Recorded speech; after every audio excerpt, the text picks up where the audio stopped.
All right, so we're going to start with our first topic, the last topic in the course, okay, which is basically essentially what the market refers to. The industry refers to this as swaps, okay, and so essentially it covers interest rate and currency swaps, okay, and so there's a problem with the terminology that is used in industry, but I won't have time to address all that in great detail. I'll just give you a brief flavor of what the problem is and what the correct taxonomy should be. But essentially what we are going to cover today is what the industry refers to as interest rate swaps and currency swaps. So this is written as interest rate and currency swaps. Essentially what that means is this is to be read as interest rate swaps and currency swaps. Okay, so you can use this. I've given this in your notes as a reference. This is your page 6 of this book, which is in your finance reference, maybe from your IPM folder. All right, so let's first understand the broad classification. What I have done up your notes also a little bit. I will be okay, so let's go to your note on swaps. This is the one on swaps. No, this is the case. All right, this is your note on swaps. We need to reduce the zoom a little bit. All right, so what we are starting with is I'll just give you a brief flavor of, this is your technical note on swaps, which again relates to the case. Why do we relate to the case? First, let's connect back to the case so that we can understand what the problem is. So I've actually added a question to the case. So if you look at your case, we have discussed questions 1, 2, 3. Okay, now 4.1, I've actually added a new question, 4.3. So there are 3 questions here, and then there's a 4th question here. 4.1 to 4.3 is 3 questions, plus there's a 4th question, number 5. All of these questions relate to the use of interest rate and currency swaps, okay, which the market in general refers to as swaps. So because of this is why we need the technical note on swaps. So this case is a little unusual from compared to what you've usually done. So this case is structured as, first you have a technical note, you have a whole bunch of technical notes, right? So you're supposed to read the technical, first you're supposed to read the case, read the questions in the case, then go back to read the technical note, and then all the technical notes, and then come back and try to answer the questions in the case. That's how it works. And then this case has another unusual third part, which is your trading project, which is your risk management project using live data, right? So there you're trying to actually put into place a real life hedging program based on real life market movements, right? So if we can see what is going on, let's see what the oil price is doing. You saw what the Iranian reaction was. You notice what they did? They didn't kill anyone. Yes, sir. So these guys were able to strike with such. So this is basically a PR missile attack, because they were so precise in hitting the Saudi oil fields. Look at this. Now look at what happened to the oil price. I was discussing yesterday that this was going to fall down from here itself, but it made one more high after the missile attack was launched. Now it's fallen because they know there's not going to be escalation. See, what the Iranians have done is, this is a PR missile attack, because these guys who can hit the Saudi oil facilities with such precision, they deliberately hit the bases in such a way that nobody got killed and there was no major casualty, just to show that we are hitting back. And then they said in the note, the foreign minister said that we have responded and concluded our response. So concluded is key, which means we are not going to do anything more. So basically what this has happened is contrary to what the whole world, this is why you should not trust the media and the so-called experts. When Trump killed that guy, everybody said, oh my God, World War III is going to break. What has actually happened is, because he took such a drastic step of killing, and he waited for a long time, because he took such a drastic step, the Iranians have now got scared. Now they're backing off. Now they're backing off, saying that, I'm just going to hit Yash like this. I'm just going to hit, just like, no, please don't hit back. I'm just going to hit you like this to show that I'm hitting him. Just to show my population that I'm doing a PR missile attack. Okay, so this is the story. So you have to understand all geopolitical events also in this manner. Don't just trust what the media tells you, right? Okay, so you're going to manage this. This is the kind of problem that you have to deal with when you're actually managing a hedge book, which is the third part of your case, where you're actually managing a hedge portfolio, trying to minimize your total loss, right? Are you getting the point? So this is the structure of the case. All right, so let's go back to this.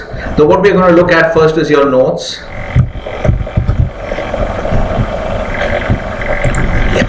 Yeah, the near term. So what I've done is, let's understand the industry terminology, how people use the term swap in the industry. They use the term swap in two contexts. They will either say swaps or they will say FX swaps. Okay, and there are some problems with this. I'll just give you a brief idea on that, but let's understand what they mean.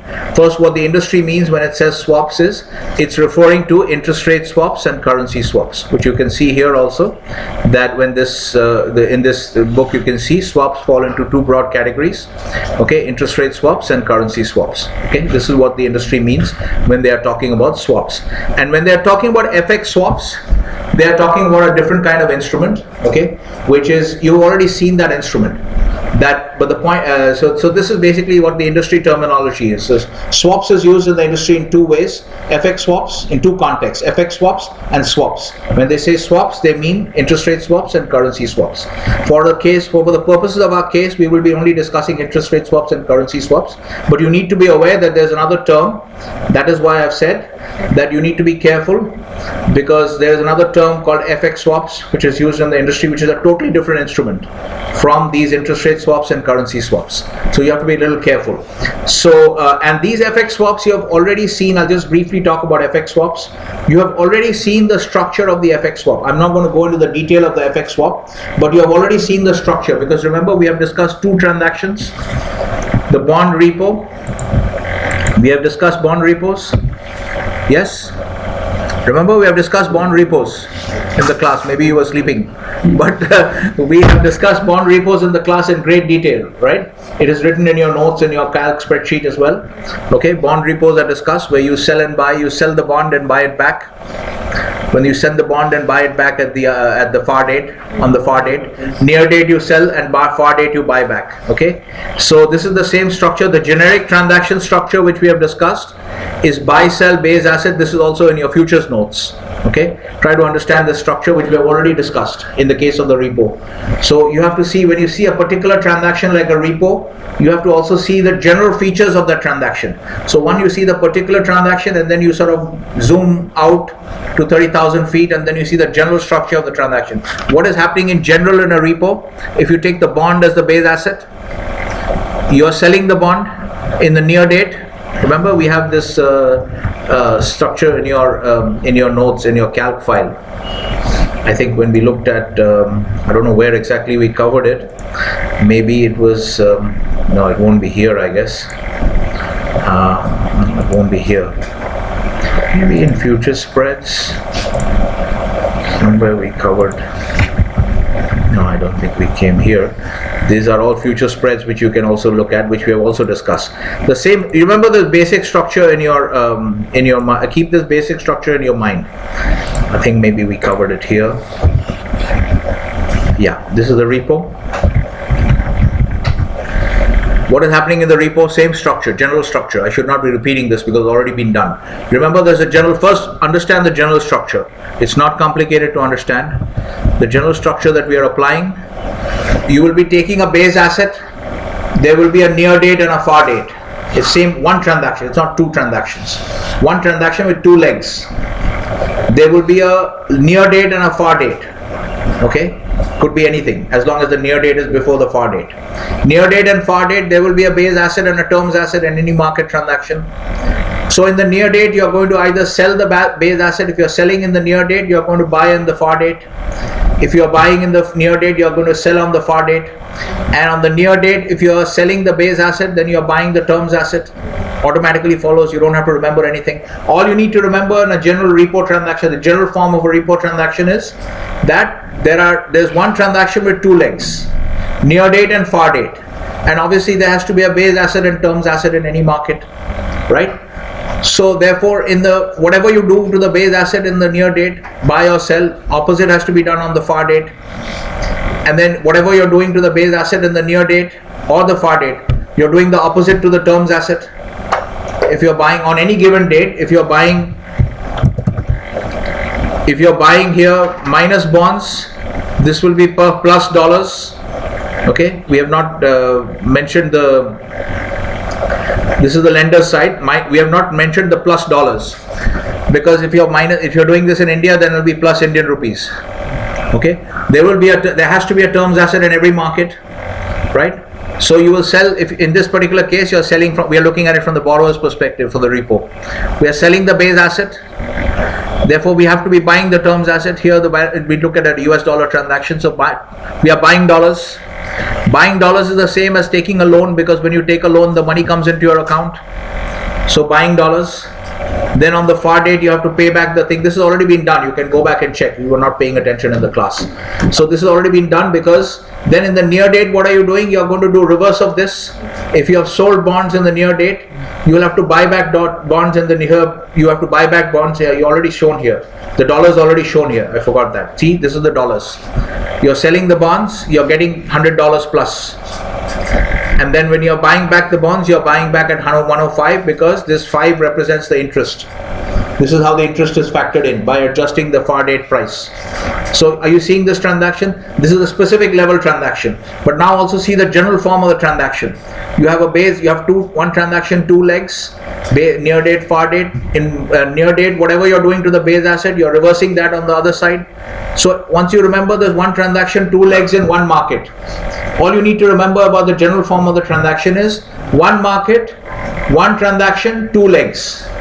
And as soon as you have one market, like somebody was asking, I think Ritesh was asking whether dollar against Swiss is different from Swiss against dollar. No, it's the same, because the 2 assets are the same, right? So he was asking about cable actually, whether GBP USD is the same as USD GBP. The market remains the same. So the moment you remember one market, you should call back your definition of a market, exchange of 2 assets. So one market means 2 assets remain fixed. So here it's bonds and dollars. Later it could be, in the case of futures, it could be futures contracts in different months. Remember, this is also a futures intermonth spread. Same thing will happen in a futures intermonth trade. So you can see what is. So understand the general structure. You're doing something to the base asset, reversing in the far date. That's it. So one market, one transaction, 2 legs. Moment you remember this, everything falls into place. And obviously you have to reverse. Near date and far date can't be the same transaction. It has to be the opposite. It has to be the opposite transaction. Clear? This is the basic structure. So all I'm going to tell you now about foreign exchange swaps is that the foreign exchange swap is going to have the same generic transaction structure. We're not going to cover it in detail, but if you cover it later, I've given you a link to foreign exchange swaps. This is a very useful link actually.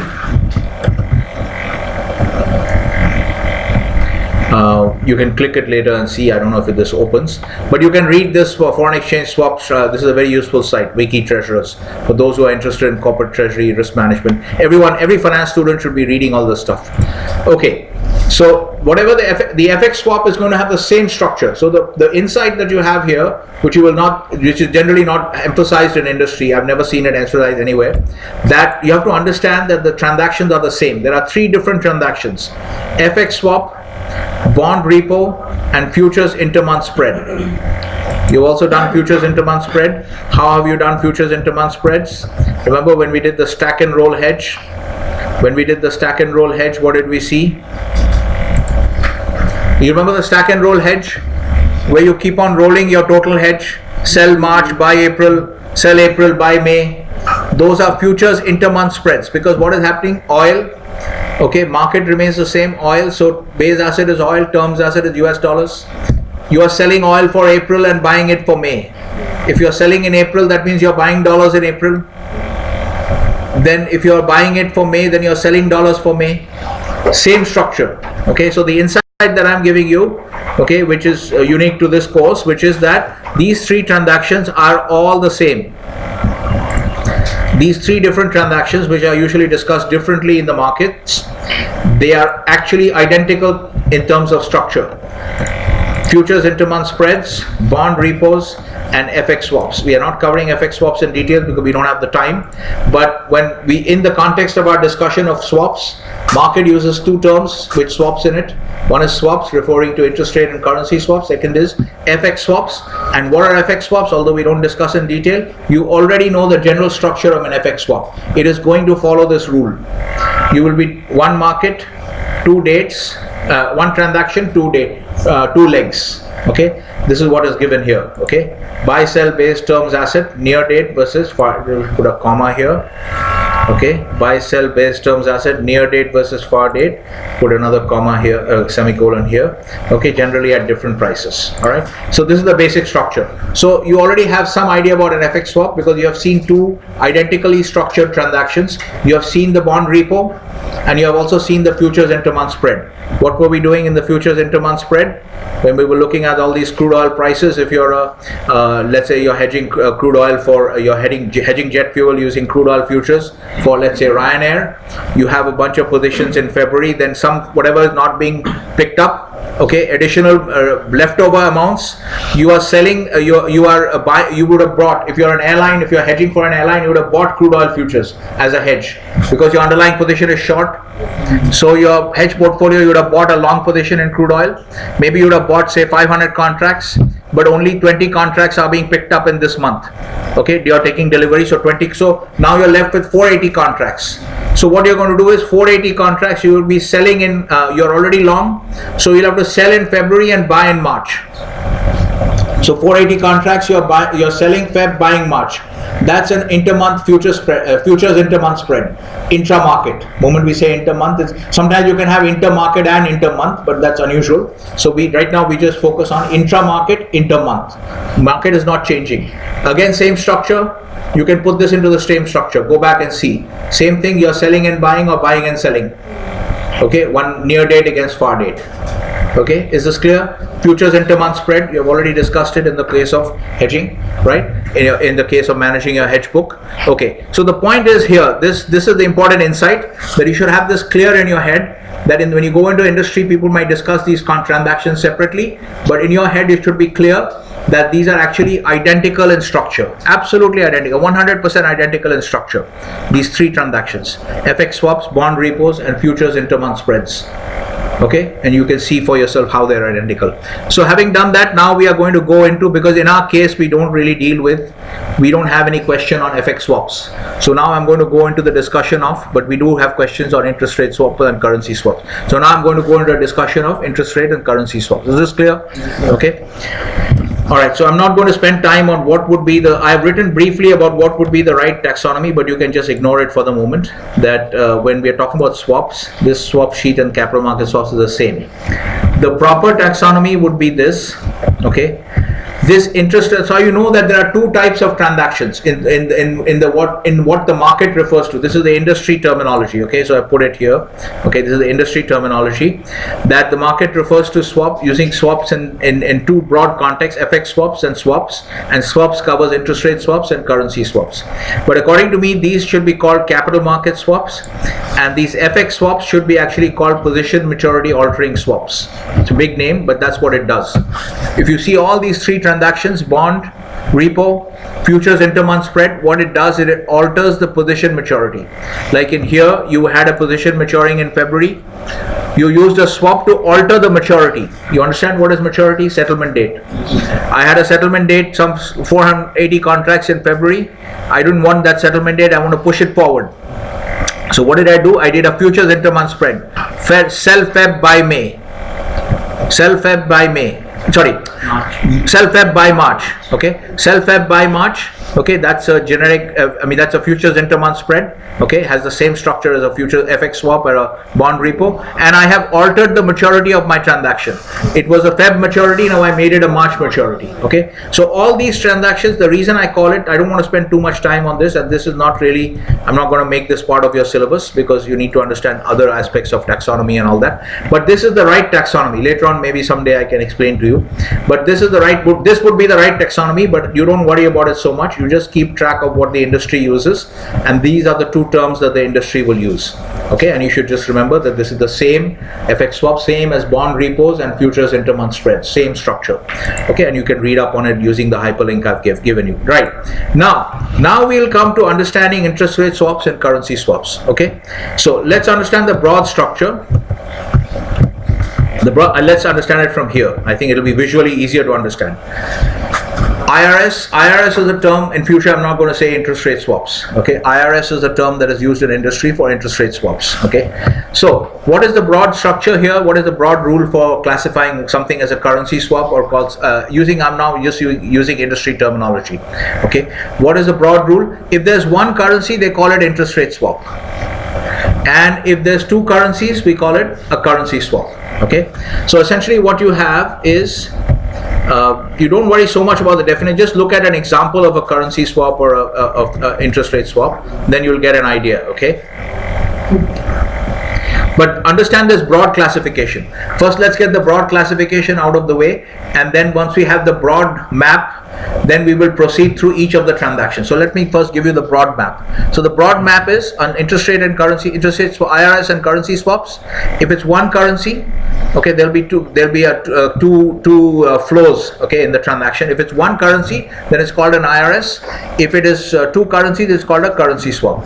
Now within IRS, there'll be two varieties: fixed floating, okay, and floating. This is all in your notes, okay. It's in your swaps notes, or also on the capital market swaps. This is in your calc file.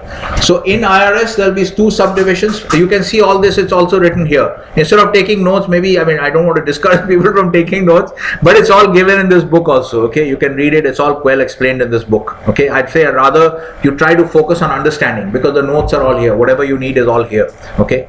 So here you can see interest rate swaps. Everyone can read this. Is the font clear? Middle bigger? I don't think I can change. Let me see if I can do anything about the contrast. Is it better? It's better. Then can we make it a little bit bigger here? I don't know if this 25 will help. Does help? Does it? Should I make it 30? We'll move the screen around. Is it better? Yes. Okay, very good. Okay, so all we are saying, this is just English language, and here I am using just graphical, broad, rough shorthand kind of stuff. On IRS, there'll be two broad splits. There'll be a floating, and there'll be a fixed floating. Okay, so and on the currency swap side, there will be three variations. Here there will be two variations.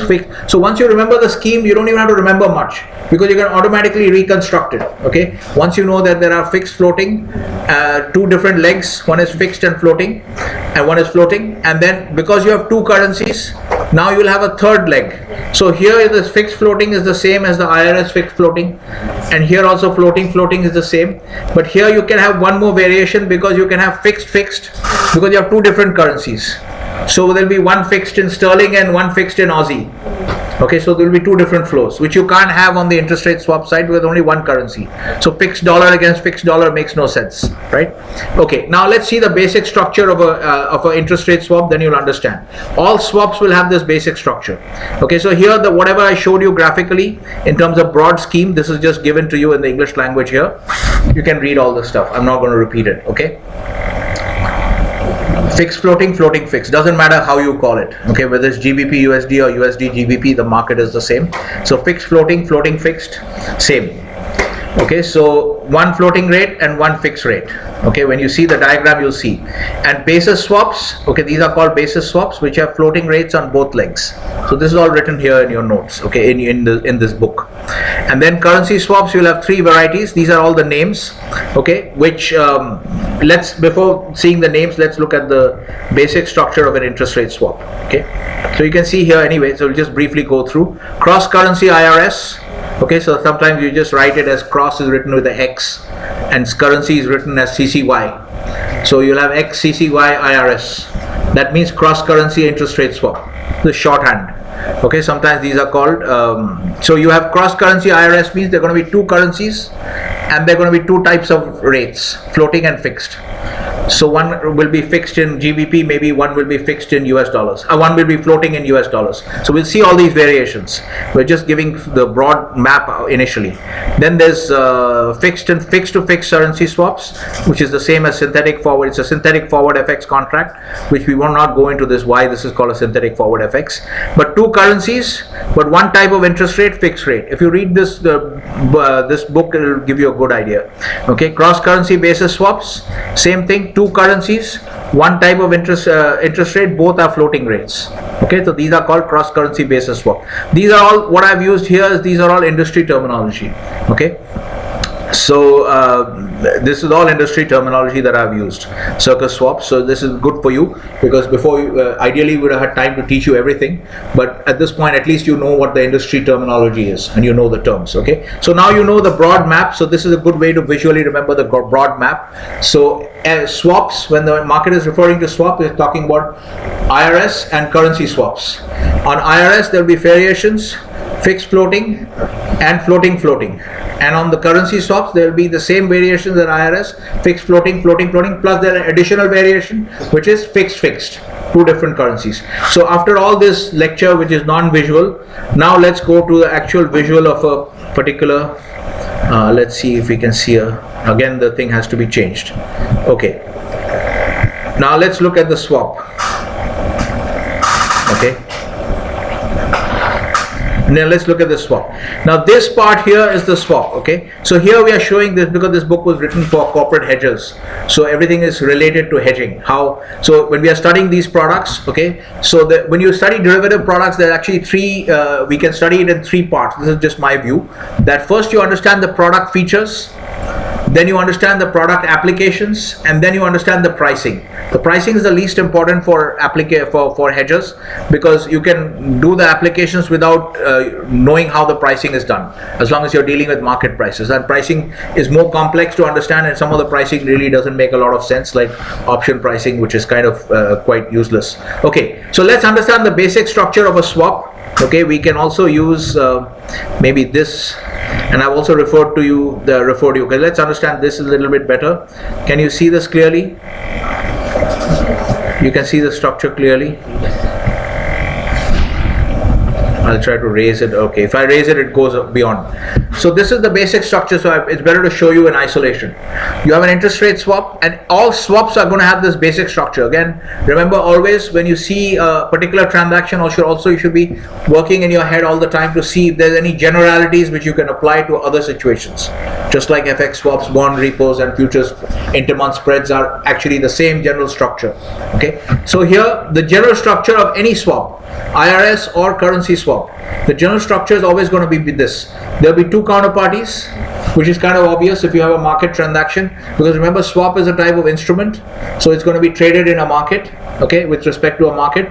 So here this instrument, so there are going to be two counterparties. Okay, so here what you have is, this is the basic structure of any swap. There will be two counterparties. One guy will be paying something to the other guy, and he will be receiving something else from the other guy. And all we are doing with all these variations of 5 variations of swaps, okay, all we are doing is we are playing with what is happening here. You can think of these as types of interest rate. This 3% is a fixed interest rate. LIBOR is a floating interest rate. Yes. Okay. Now this is a US dollar based interest. This is a US dollar IRS. Okay. So therefore, there's only one currency. But what you can vary here, so the basic structure of the swap is going to be like this. There are going to be two counterparties. One guy is paying something, and both the counterparties are paying something and receiving something else. And what you're paying and what you're receiving, these are the two legs of the swap. Okay, we refer to these as the legs of the swap. So when we say, so when you want, so it's very simple. So you don't have, try not to memorize stuff. Remember just the basic structure. There are two counterparties and there are flows. Okay, these are periodic flows. Like if this is a 5-year interest rate swap, there may be a flow every 3 months. Every 3 months there's 3-month LIBOR. Every 3 months we find out what is 3-month LIBOR. Okay, or what was the fixing previous 3 months ago, and then you have to pay the LIBOR to the Citigroup, pays the LIBOR to Apple. Apple pays 3%. So LIBOR fixing may be anything. It could be 1.7. It could be 4.6. Okay, but whatever happens, Apple pays only 3% because that is fixed. What Citibank pays is not fixed because that is LIBOR, so it keeps getting maybe 6-month LIBOR, 3-month LIBOR, so it will keep getting fixed 6 months, every 6 months or every 3 months. Okay, so is this clear? So if you look at the specific transaction, you can see. But when you want to start looking at the general structure of the transaction, what is it? There are two counterparties, and each counterparty is paying out something and receiving something. Those are, we can call them flows. Those are periodic flows. Okay, generally a swap will have periodic flows. We're not talking about, if you see here, I don't want to go back, but essentially you'll see in the definitions also So we that can replace it like two counterparty bought in a periodic interest payment. yeah, you can write it like that. I've given you a detailed definition, but don't try to memorize it. Just for your understanding, the definition is written in such a way just for your understanding. Down below, I've given a detailed definition here, okay, which is two parties agree to exchange interest flows. I don't want to get you into this detailed language here. It becomes confusing. Then you start memorizing. But I think it's better to understand it from a visual perspective. Basic structure of a swap is always going to be two counterparties, and each counterparty will be receiving some flow and paying some flow, right? So now, how can you play with these flows? You can play with the flows by changing interest rate, fixed and floating. You can change the type of interest rate, and you can change the currencies. You can only have two currencies because there are only two legs, okay? So you can only have currency, and these are periodic flows. This is what you have to remember, which is not apparent from this. Then you have to draw this periodically, visually. You can draw the same thing for, every 3 months you draw this same picture to get the full picture of the transaction. But the idea here is that it's a periodic flow. Is this clear? Yes, the basic structure, two counterparties, each counterparty is receiving a flow and paying a flow. Now, what is the nature of those flows? You can change the interest rate type from fixed to floating. You can play with that. And you can change the currency, because every flow, every payment in the world, wherever you are, has to be in some currencies. It's some currency or the other, right? So you can play with the currency, right? So that's what we have done. If you go back to your broad scheme, what did we do here? That's what we did. Once you have the visual picture of the main interest rate, and I've tried to draw something here, same kind of thing. If we can bring these closer, if there is anything here, can we delete this row? Yeah, we can delete this row. Okay, and let's try and bring this. We can see it in one view. Okay, I think now we can see it in one view. Can you still read this? Yeah? Okay. So all we are doing is, we are playing how do we come up with these things. You just visually remember this, that there are two counterparties always, and each counterparty is receiving something and paying something. If we look at it from Stan Chart's point of view, right? So now, what are you paying? You could play with that. You can make it a fixed interest rate, or you can make it a floating interest rate. You can make it currency 1, currency 2. In this case, this is just the IRS. This is the first variation. This is just the fixed floating IRS. Okay. So what you have here is basically the fixed floating IRS. We can write this as the fixed floating IRS. Alright, so this is what we would call it: fixed floating, floating fixed, whatever you want to call it.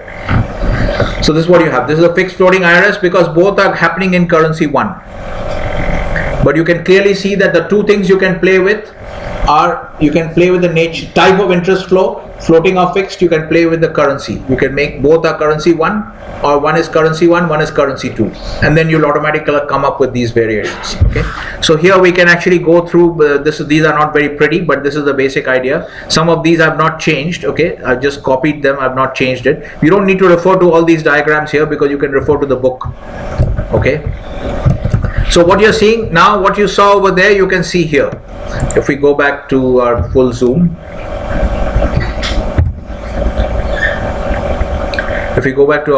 now you can see it here. Okay, two parties agree. Remember, interest rate, an IRS is a contract, so there's an agreement.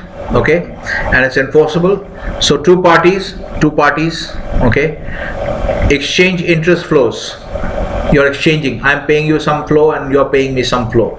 Okay, with quantum and currency of interest amount, flow amount determined according to two different rules or methods. This is a fancy way of writing that one is fixed and one could be fixed, one could be floating. But the point is two different rules or methods.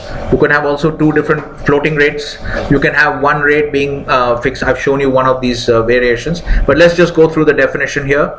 Predetermined principal amount. All these details come in, because if I'm going to pay you 3%, 3% on what? 100 million, 2 million, $5, 3% on what? The moment you say percentage, automatically you have to understand that there has to be some principal.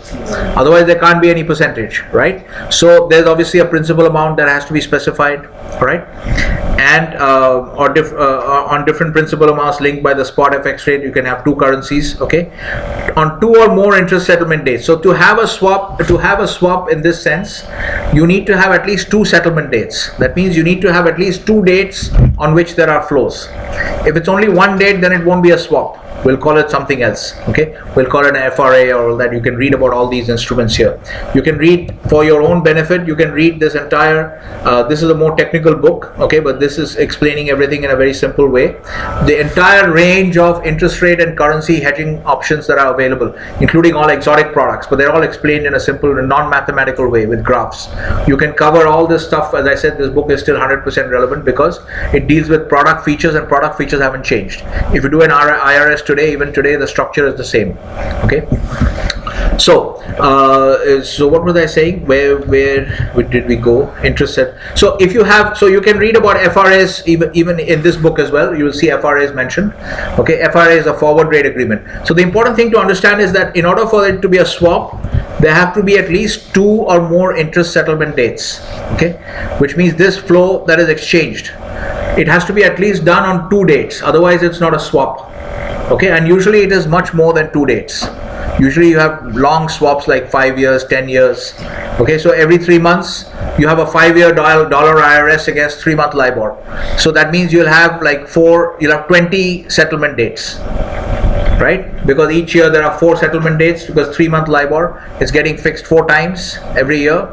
So there 4 into 5, 20 settlement dates. So usually those are the kind of numbers you're looking at, usually long-term interest rate. But technically for the definition, just like when we defined time series data, remember, what did we say? At least one variable, time series data definition, for at least 2 points of time, right? Why did we say? Normally when you look at time series data, is it just 2 points of time like this? Time series, not 2 points of time, but you need at least 2 points of time minimum. So when you're writing a definition, you have to write it in a very technical way, so that even a data series with 3.3 data points or 2 data points is technically still a time, because this is how a computer will want to know it. You can't write loose definitions for computers. So when I write a definition, I always think of, I'm writing a definition for a computer, and computers will want to know in this highly specific way. That now computer will throw it at you and say, okay, wow, now I have a data series with 2 points of time. Is this a time series or not? It is actually a time series technically, because it's got at least 2 times of, it has shown the passage of time, change in value over a period of time. Is this clear? Okay, so that's why we say at least 2 periods of time. Okay, so what was I covering? We were looking at the definition. Are you guys following so far? Yeah? Okay. Alright, so over a period of time, two or more interest rate over a period of time, like 5 years, 10 years, 7 years, 3 years, whatever. Okay, so now because it's now this you can read from your Hull book. This is actually copied from the Hull book, which is that these swap transactions are done under a particular type of agreement. It's called a ISDA master agreement. Okay, you'll see all this mentioned in their textbook, in the Hull textbook. So this is an example of a confirmation. We're not going to go too much into it because it's the legal aspect of it. We don't have time for it. We have to focus on the product features, the market related product features, what it does, how the flows are structured and all that, and how we're going to apply it to the case. Okay, so you read all this stuff. I'll delete this the rest of the thing, but mainly you have to focus on the swap structure. Once again, you see another swap between Intel and Microsoft. You see the general structure is followed.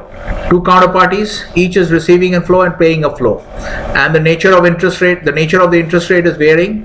One is a fixed rate, one is a floating rate. Okay, if both are floating rates, then it will be a different kind of floating rate. It won't be the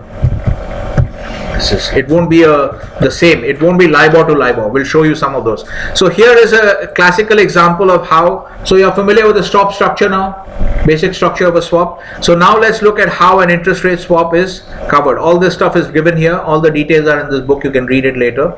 Okay, but look. So first you have a borrower, because this is one of the questions in the case, right? One of the questions in the case is. So let's deal with say question number 5. Okay, the dollar loan has a 5-year maturity and it's at LIBOR. Yeah, 3-month LIBOR. So is there some risk on this loan?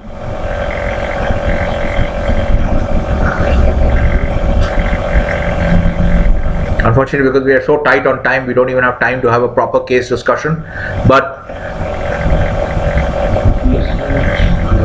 interest rates. there is an interest rate risk on this loan because it's 5 years. You can have like only the first interest payment is known when you start the loan, because that day's LIBOR you can see 2 days earlier when you have the drawdown. Before that, 2 days earlier LIBOR, that will apply to the payment you make after 3 months. Okay, because LIBOR is fixed in advance and paid later. Similarly as to an FD. When you put an FD in a bank for 3 months, you know the interest rate you're going to get today itself, but you're not getting it right now. You'll get it after 3 months. Okay, so most of the interest payments work like this. Generally, the setting is done before, and after the period you get your payment. Okay, generally. But if it's very long, then you can ask for quarterly. If it's like you're putting a 5-year deposit, you can ask for quarterly compounding and pay the interest into your account and all that. Those are more complicated structures, but generally, okay. So here you have interest rate risk because over 5 years LIBOR can really shoot up. Remember, we have seen the flows of interest rates. If you look at this, is just 10-year US Treasury movement. But if you have, if you look at LIBOR, you will see LIBOR also varies pretty much in the same way. This is US 10-year Treasuries, how it's moving around. If you look at a LIBOR chart, I don't know, waste the time, look out for a LIBOR chart over here. But you can do it on your own if you do the exercise, if you go to the same website. And then you'll see that LIBOR pretty much also varies in the same way. A lot of variation is possible. So over 5 years, LIBOR could shoot up. Today's LIBOR maybe 1.7. But maybe in after 1 year's time, LIBOR has already shot up to 4.5. Who knows what can happen? So then you might have a huge unanticipated rise in your interest costs because you're paying interest according to 3-month LIBOR. Are you clear? Yes. This is clear? So this is what we are showing here, that when you have ABC, which ABC is the same as Magma Resources in this case, because they have a floating rate loan. So what do they have to pay every 6? This is a 6-month LIBOR and ours is 3-month LIBOR. Doesn't make a difference. Okay, it's the same floating rate problem because you have a long-term loan with 6-month resets. So there will be many resets within the time of the term of the loan. Is this clear? Okay, so just ignore 6 months and treat it as 3 months in our example. So you see here, this is the same problem for Magma because every 3 months they are paying rates to their lender. They are paying us interest rate to their lender, and they don't know what the payment will be except for the first setting. Except for the first payment, they know at the beginning of the loan, but the other payments they don't know. So there is an interest rate risk here. They are exposed. That's why we said when we looked at the key risk factors, the other question in the case, in the very beginning, when we looked at the balance sheet, when we looked at your Magma balance sheet, remember, if we look, pull up that note in this case, one of the key risk factors we mentioned is not obviously apparent on the balance sheet, but you can see it once you read the terms, once you read the details of the case, you can see the details that this USD loan is on a floating rate. That is mentioned in the case. So therefore that increases your risk factor. You have another risk factor which you can't clearly see from here, which is once you know what kind of loan this is, you are exposed, you are short. Your underlying position is the KRF is actually 3-month LIBOR, 3-month dollar LIBOR is the KRF, okay, and the underlying position in the 3-month dollar LIBOR is short because you will lose money if 3-month dollar LIBOR starts rising. Remember, we had all these discussions. So you have, this is the problem that you see here. Okay, you're seeing this problem here. Okay, this is, they're exposed here because if this goes up, you have a problem. Okay, so what is the question asking you? The question is asking you,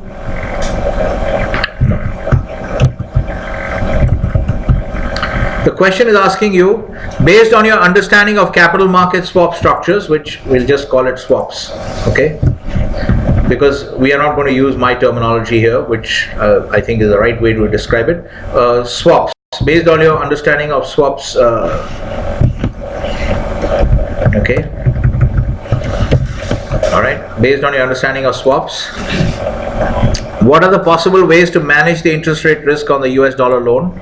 Okay, let's look at one possible way. One simplest possible way is Remember, when you do a hedge, okay, so when you're looking at any kind of interest rate swap, okay, one of the things you can specify is whether you are paying or receiving on that swap. This is again is market lingo. This is also explained in this book, okay, that when you are paying the fixed rate, when we say paying or receiving on the swap, you can refer to it as paying the fixed rate if you want to make it more clear. But one of the things you can see is when you're doing a swap, when you're one of the counterparties, okay, when you're one of the counterparties, say when you're Apple, when you're trying to manage your risk as Apple, interest rate risk, and you're doing a transaction with Citigroup, because Citigroup is like a market maker in swaps. So one of the things you have to specify is whether you should be paying the fixed rate or receiving the fixed rate, okay, or what type of flow you should be paying and what type of flow you should be receiving. From your point of now, let's put ourselves now, we were looking at it from 30,000 feet, looking at both Apple and Citigroup. Now let's put ourselves in Apple's shoes, because Apple wants to do this as a risk management transaction. So Apple has to be very clear, what kind of flow do I want to pay and what kind of flow do I want to receive? Do I want to pay fixed interest rates? If so, in what currency? Do I want to pay floating? Do I want to receive floating, receive fixed? In what currency? I should be very clear about this. Okay, so here what they do, they look at this basic interest rate swap structure, okay, and you can deal with any of the market counterparties. So whenever you're drawing a structure for a swap, these are called box arrow diagrams. These things are called box arrow diagrams. This is very pretty simple to understand why. Okay, so two counterparties, what kind of flow is going from whom. So what does ABC want to do? If you go back to ABC's problem now, ABC has a problem just like our Magma has had a problem because it's got a floating rate exposure. What it really wants is that, remember, what is the objective of hedging is to reduce risk and bring certainty to cash flows. Remember? So if you wanted to bring certainty to cash flows, what is the situation you want to create? Do you want to be paying a floating rate? You want to be paying a fixed rate. Okay. Now, if under the swap, if you're paying a fixed rate, if you're paying a fixed rate, you should be receiving what kind of rate? Floating. You said what we want and what we want to. Yeah, what we want to receive. So what we want is we want to pay a fixed rate. Okay, and at the same time, how am I going to deal with this? Because I can't change. Remember, just like this is all hedging in the context of hedging, you can't change your underlying positions.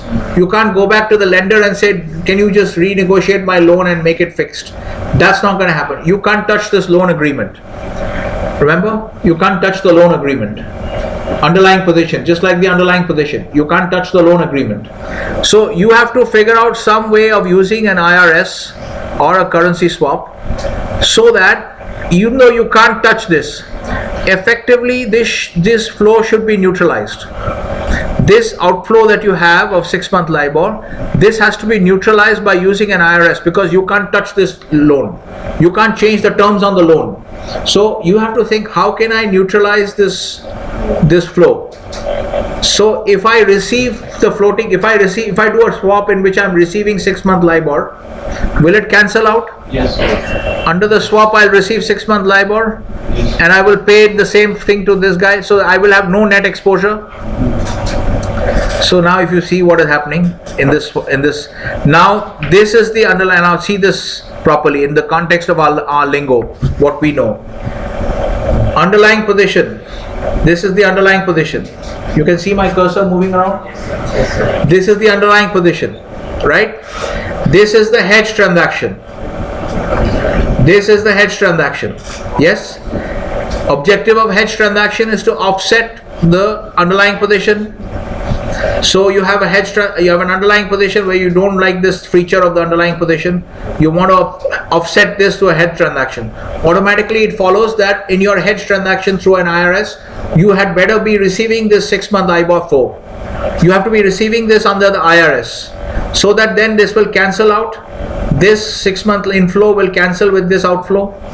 Is this clear? So you can construct your ideal IRS in this way, because you know that you have to cancel out this. You don't want this. At the same time, you can't touch this structure. You can't touch the loan. So you have to do something else as an offset, so that effectively you don't have a floating rate exposure. Is this clear? Are you following? So this is how you structure. Yeah. ABC has taken a loan from somebody. Yeah. And he has to pay interest on floating rates. Yeah. So now ABC is providing a loan to someone from whom. No, this is not a loan. A swap is not a loan. So get this very clear. So a swap is not a loan. A swap is just an agreement to exchange two different types of flows, interest flows. Okay, or as I said in the definition, interest flows determined according to two different rules in one currency or in two different currencies. It is just an agreement to exchange interest flows. Let's just call it that. A swap is just, it's not a loan. It is an agreement to enter. I can understand why you're thinking of loan, because every time we see interest rate we think of loan. Okay, that is why if you see the definition which I've given,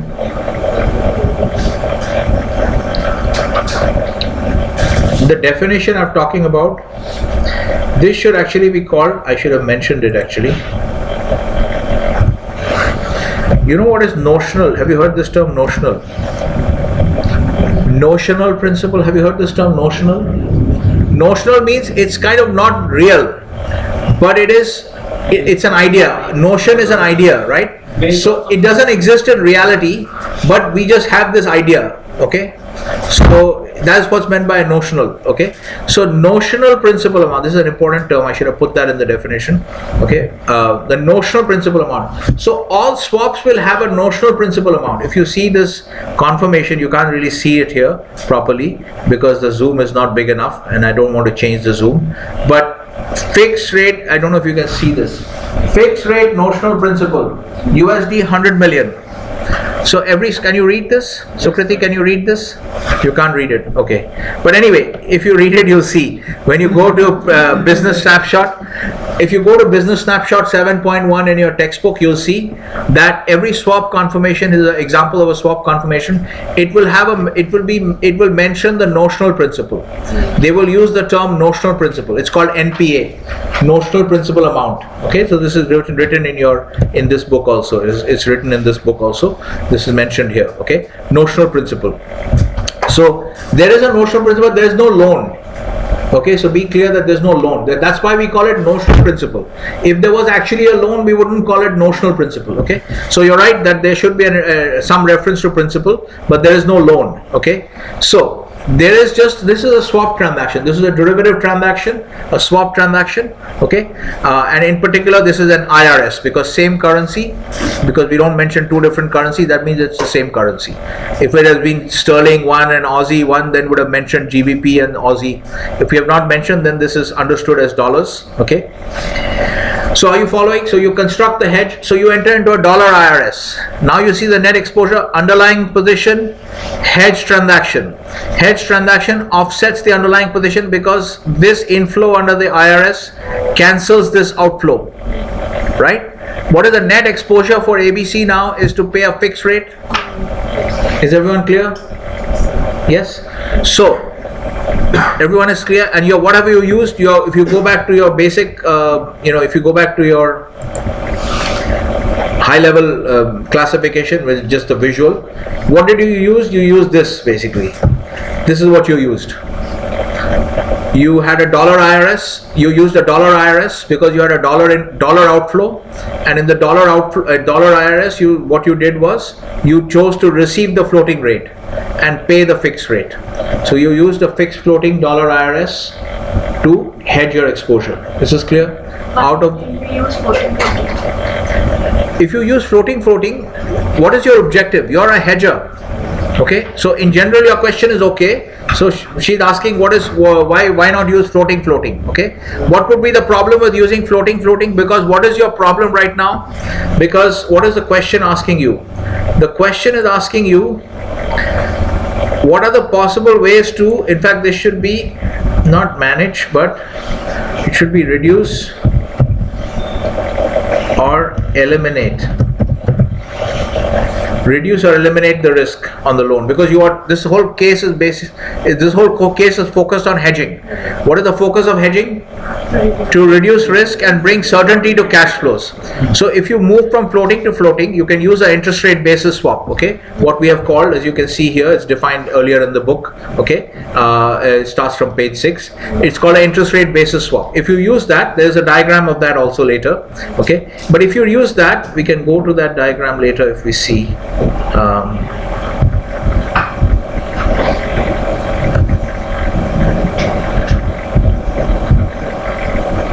Yeah, see, here's an example of a basis swap. So if you're paying, let's imagine you're paying 3-month LIBOR on the loan, okay, and you enter into a basis swap, which is the floating on both legs, interest rate basis swap. Okay, now you are paying, let's imagine you're paying in 3-month LIBOR outflow on the underlying position, or you want to hedge that. So you do an interest rate basis swap where you're receiving 3-month US dollar LIBOR. That will cancel out with the outflow here. But what is your net exposure? 90-day US T-bill rate. If your loan is over 5 years, how many times do you think the 90-day US T-bill rate is going to be reset? Because 90-day T-bill will expire after 90 days, then there will be another T-bill rate after 90 days. So this is also a 3-month. This is also a 3-month rate essentially. 90-day or 91-day T-bill is a 3-month rate. So every 3 months, this rate is also going to change because we don't know what the next 91-day bill is going to be after 91 days. Yeah. Okay. So are you clear about that? Is this clear? The problem is? Okay. Just shut the door fully when you go out. Okay. Okay. So please remember that. Okay. So are you able to follow now? You will not reduce risk. You are still left with the same kind of floating risk. Okay.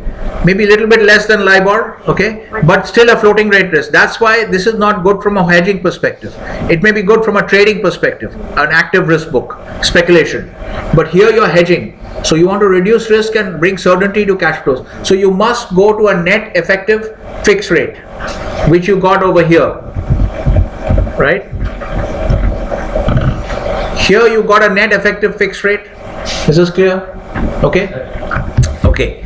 Now let's look at another type of transaction which is important for our question over here. Okay. What is the other question in the case? You have to be patient. Don't look at the clock. We have time. We have to cover all the questions in the case. Yeah. Okay. Good. Adarsh is saying lot of time. Okay. So we'll go 10 minutes over based on Adarsh. Okay. All right. Okay, guys. Okay. Let's look at this. Okay. Let's look at this. 4.1. Aussie loan, I'm going to have to basically quickly cover because I want to finish this case as part of this. So we're not going to do it ideally with a discussion and all that. We don't have the luxury of time. Okay. What does it say? 10-year fixed rate of 5%. Okay. And Aussie rates are very low. Low level of short-term Aussie interest rates. Okay. So let's say Aussie interest rates are 0.5%. 3-month Aussie LIBOR is, let's say, 0.5%. Okay. We no longer have Aussie LIBOR fixings, but 3-month Aussie fixings, let's say 3-month Aussie interest rates are say 0.5%. So here the treasurer is looking at this because it's got a fixed rate loan. Okay. So what is the treasurer looking at? Let's see if we have any other borrower or issuer of cash flows. Floating rate borrower. Okay, what have we talked about here?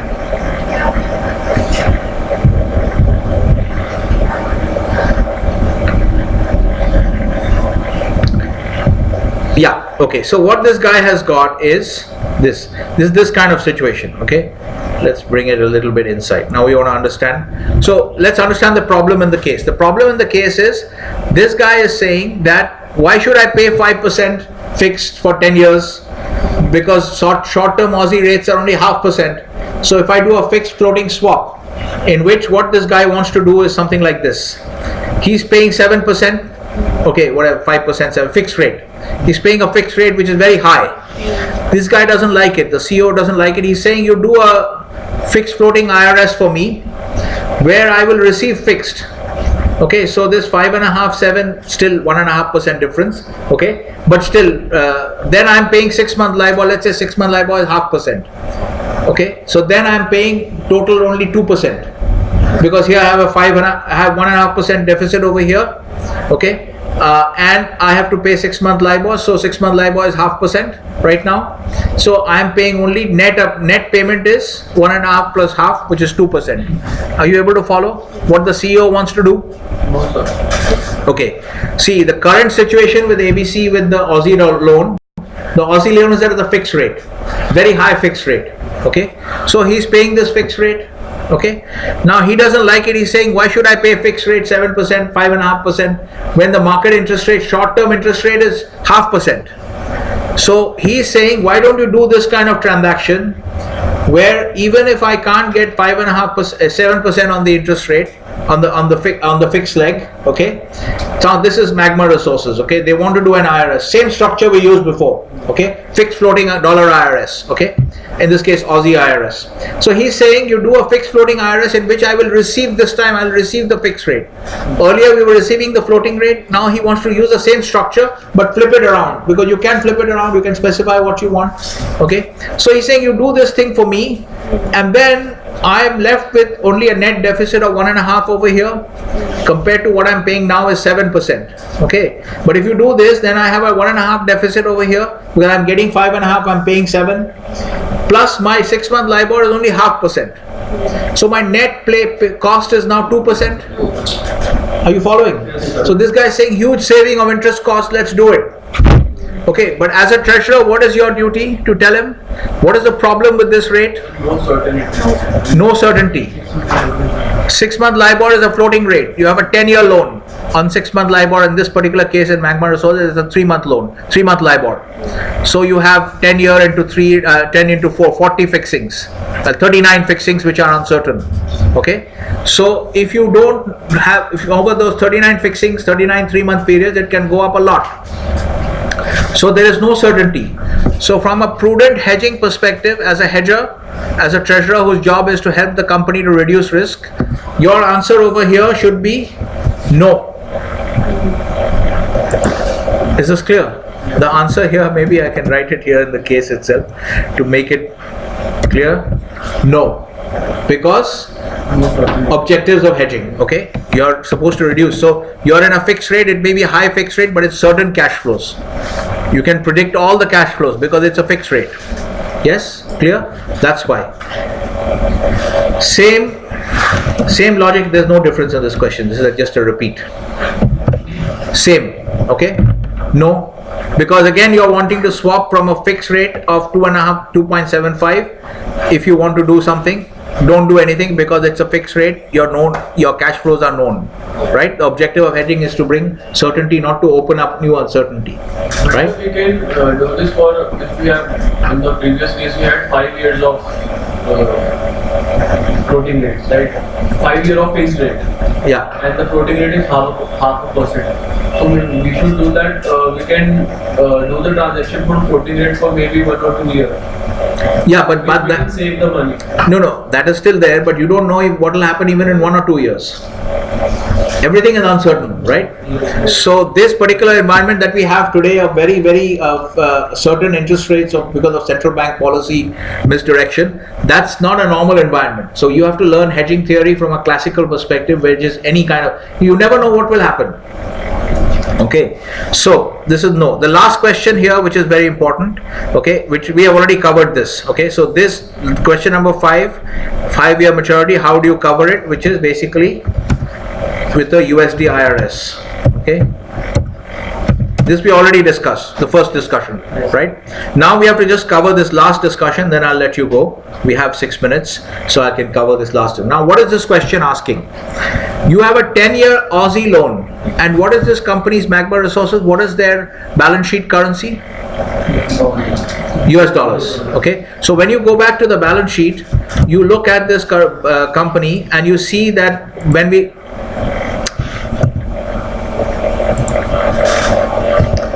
I just have to reduce it. Okay, when we looked at the balance sheet and tried to identify key risk factors, one of the key risk factors we identified was the Aussie dollar exchange rate, okay, Aussie US exchange rate, because it's in a different currency liability. Okay, now what we did not spend time on discussing at that point of time is that this uncertainty applies not just to the 2.5 million principal, but also to all the interest rate. Now this is fixed at a rate of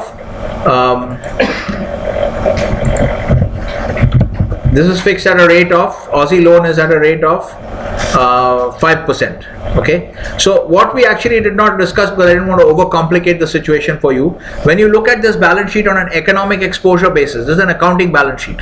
When you look at it from an economic exposure point of view, think about this. Your exposure on Aussie is not just 2.5 million. It is also the, let's say these are semi-annual interest rate payments. So every half year you have to pay 2.5% divided by 2, okay, for into 2.5 million, right? You understand that? P plus I, P is paid at the end, but initially you have to pay I every period, right? So all those I payments, which are fixed amounts of Australian dollars, right? Because it's a 5.5% loan for 10 years. Every 6 months you have an interest payment. So all those 6 monthly interest payments that you have to make, those are fixed amounts of Aussie dollars. But what the dollar cost of buying those Aussie dollars interest payment, just to pay the interest on the Aussie dollars, that is not known to you, because 6 months later Aussie exchange rate can be totally different. So all those are also part of your economic exposure balance sheet when you are calculating the risk. Are you following what I'm saying? Yes, sir. So when you have a fixed rate loan in a different currency, okay, or even a floating rate loan, the interest, so your currency exposure arises not just on principal payment but also on interest payment. This is clear. So now the question is, so therefore this is actually an understatement of the risk. It's not just 2.5 million. It's also the additional 2.5% every year, every 6 months, split up into 2, right, over 10 years. Are you following? Now the question is, now let's look at this question. What is the question saying? The question is asking, question from 4.3. What kind of, again, let's not use the word capital market swap structures. Let's just say which swap structure, okay, can be used to simultaneously hedge both currency and interest rate risk on this Aussie loan. Can you see now that there is actually there is a currency risk and an interest rate risk, in the sense that actually it's basically hedge both the that's called the currency risk on hedge the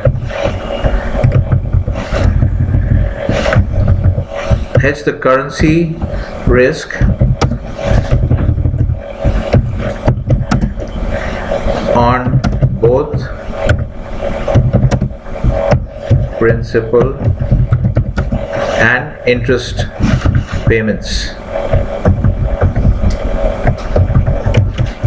Are you following what I'm saying here? This is what we just explained. Okay, the question needs to be rewritten like this. Here's the currency risk on both principal and interest payments on this loan, right? How can we do that? Okay, so how do we do that? Rate of interest payments. Yeah, so what transaction are we going to use? We are going to use this transaction. Obviously we have to move from Aussie to US. We want to change our currency payment from Aussie to US. That will remove the currency risk. And we have to change should we go to floating rate US or fixed rate US? Fixed rate, because we have to remove risk. So what we have to do is this transaction. Fixed currency swap, Aussie into US. Okay, so let's see if we have any such transaction here. It must be described here somewhere. Maybe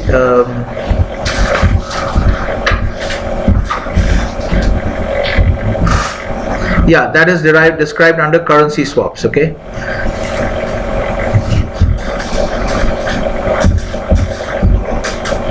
yeah, this is what we want to do. This is showing a currency, so let's refer to page 15. Let's refer this to page 15. Answer on this one is fixed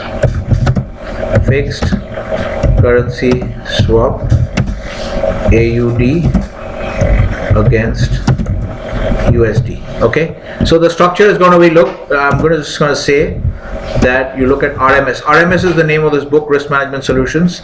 I'm just going to refer you to the diagram here. It is page number 15. Okay, as you can see here, page number 15. So I'm just referring to page number 15 here. Okay, just bear with me for one or two extra minutes. We'll just wrap up this transaction that will cover the whole case. I want to cover all the questions in the case.